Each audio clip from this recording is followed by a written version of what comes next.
Hello ka-vlog-vlogger! Ako'y magluluto ng tomato soup and gagawa ako ng sandwich panterno dun sa tomato soup. At request to na aking bunso dahil diet siya ngayon. Nagawa ko na to before kung napanood nyo na yung aking food vlogs doon sa dati kong page. And binura ko at hindi ko na siya pwedeng i-re-upload. Kaya naman gagawa ako ulit. At voice over dati. Sige ngayon, ito na, nakikita nyo na ako. Meron ako ditong plum tomatoes. Tapos, i-broil ko lang siya ng ilang minuto lang para mag-char-char siya. Maglalagay lang tayo ng garlic, isang buo, kasi madami ito. And then, neto. Tapos, gagamit lang tayo ng olive oil. Dahil mahilig ako sa pink, bumili ako ng pink Himalayan. Actually, nakita ko lang to. Natuwa ako sa kanya sa pink. Pero alam ko, healthy itong pink Himalayan. And then, pepper. Siyempre, kailangan natin ng pampabango. Lalagyan natin ng bay leaf. Kailangan hugasan natin. Tanggalin na natin sa tangkay niya. So, ito ay tansyahan lang kasi nga, alam nyo na, depende yan sa inyo kung gaano kadaming asin, pepper. So, ayan, hugas ko na siya. So, hiwain na lang natin siya. Madali lang to at masarap to sa grilled cheese sandwich. Yung garlic, hiwain lang natin sa gitna.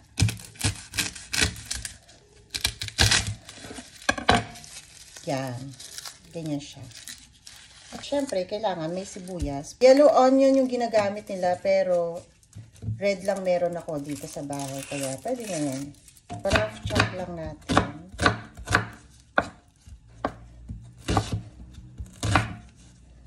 Tapos ilalagay na natin dito sa tray. Kung wala kayong oven, okay lang. Igisa nyo na lang. Para lang siyang ginisang kamatis na nilagyan ng bay leaf.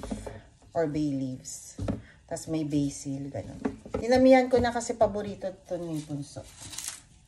So, dito natin siya ilalagay. Kung meron kayong ihawan, pwede din. Ihawin nyo na lang. Tapos, i-ano nyo lang siya. I-spread nyo lang. I-drizzle natin yung olive oil.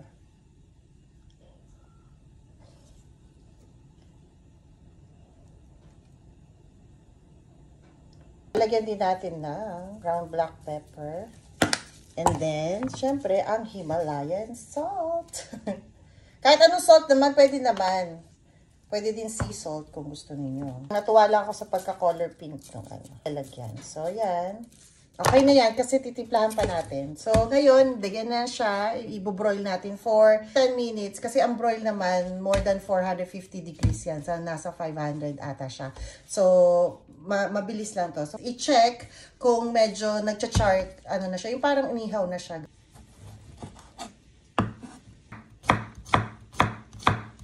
Okay na yan. Meron ako ditong fresh basil. Kunin lang natin yung maganda. So, hindi pa siya, Dinagdagan ko ng olive oil kasi medyo dry. Naubusan ako ng extra virgin. So, lagyan natin siya.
So there you go.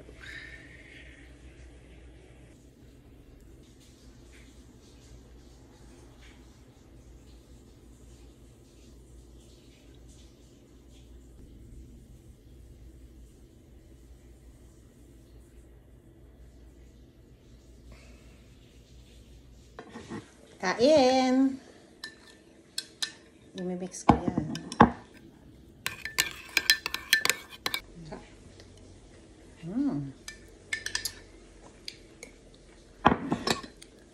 Sarap!